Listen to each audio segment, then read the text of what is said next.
मुझे कुछ नहीं कराना है, मैं ठीक हूँ बिल्कुल, कुछ नहीं हुआ है मुझे। मुझे जाने दो प्लीज। प्लीज मेरी बात तो सुनो, डॉक्टर को अपनी प्रोसेस पूरी करने दो ना, प्लीज प्लीज कॉपरेट प्लीज। जो समझो ना मुझे, 5 मिनट की बात है। मुझे बहुत नींद आ रही है, मेरा सर भारी हो रहा है, प्लीज मुझे सोने दो।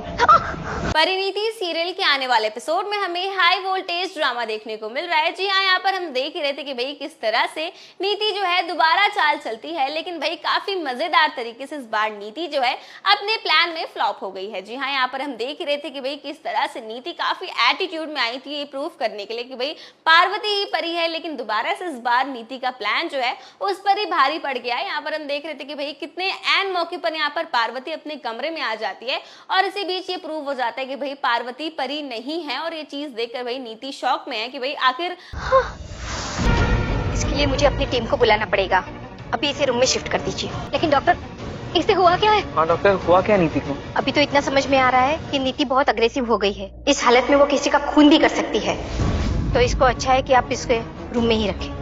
पार्वती यहाँ पर आ कैसे सकती है? मैंने तो उसे अपने घर पर लॉक किया था और इसी के साथ वो फिर से जबरदस्ती कर राजीव के साथ साथ अंबिका और पार्वती को भी अपने घर ले जाती है, ये दिखाने के लिए कि भाई मैंने परी को अपने कमरे में लॉक किया था। और वो यहाँ पर उसे ऐसा लग रहा है कि भाई जितने भी सामान थे यानी कि कैमरा और माइक जो थे वो वहीं पर होंगे और उसी के द्वारा वो ये प्रूव करेगी कि भाई परी आई थी उस कमरे में, पार्वती यानी कि परी बनकर आई थी। और ये चीज इस बार प्रूव करने के लिए सच में वो अंबिका के साथ साथ हमारी पार्वती को भी अपने घर ले गई है। सो मिस्टर बाजवा, कैसा लग रहा है आपको? मुझे ठीक लग रहा है, बाकी नीति को कैसा लग रहा है? वो मैं नीति की बात नहीं कर रही, फिर आपकी बात कर रही हूँ। कहीं आपको डर तो नहीं लग रहा है कि हिप्नोटाइज होने की वजह से नीति कुछ ऐसा ना बता दे जो आप सबसे छुपा के रखना चाहते हो? लेकिन यहाँ पर भाई फिर से यहाँ पर नीति का वार जो है उस पर ही भारी पड़ चुका है। जी हाँ, जैसे यहाँ पर नीति पहुंचती है सभी घर वालों के साथ, तो यहाँ पर ना तो पैरों के निशान मिल रहे हैं, ना ही कैमराज, ना ही माइक्स, कुछ भी ऐसा सबूत नहीं मिल पा रहा जिससे ये साबित हो सके कि भाई पार्वती ही परी है। और ये सब देखकर भाई राजीव इस बार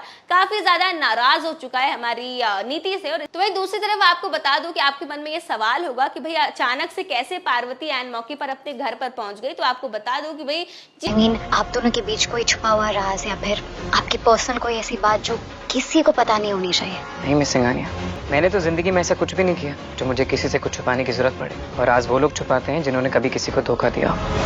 जिस कमरे में हमारी पार्वती मैडम लॉक थी उस कमरे में 2 अटैच्ड वॉशरूम थे और उस खिड़की की मदद से उस खिड़की के कांच को निकाल के हमारी पार्वती जो है काफी चालाकी से अपने प्लान को अंजाम देती है और मौका रहते ही सारे सबूत को मिटा देती है और सही समय पर अपने घर पहुंच जाती है, जिसकी मदद से इस बार दोबारा से ये प्रूव नहीं हो पाया कि भाई पार्वती ही परी। और इसी के साथ आने वाले एपिसोड में यहाँ पर हम देख रहे हैं कि भाई नीति की इस हरकतों से कहीं ना कहीं अब राजीव के साथ साथ सभी घर वालों को भी ये लगने लगा कि भाई नीति सच में मेंटली इल। और यहाँ पर अंबिका भी ये कहती है कि भाई ये लड़की तो सच में पागल है और इसे घर पर नहीं बल्कि मेंटल हॉस्पिटल में होना चाहिए। और कहीं ना कहीं भाई नीति की इस हरकतों से, जिस तरह से वो बिहेव कर रही है, ऐसा देखकर राजीव को लग रहा है कि सच में ये पागल हो गई। और इसी के साथ आने वाले एपिसोड में हम देखने वाले हैं कि भाई इस बार राजीव जो है सच में अपने ही हाथों से नीति को मेंटल हॉस्पिटल भेजने वाला है। तो दोस्तों आने वाले एपिसोड में देखना दिलचस्प होने वाला है कि क्या नीति इस बार परी के इस प्लान को फ्लॉप कर पाएगी या नहीं।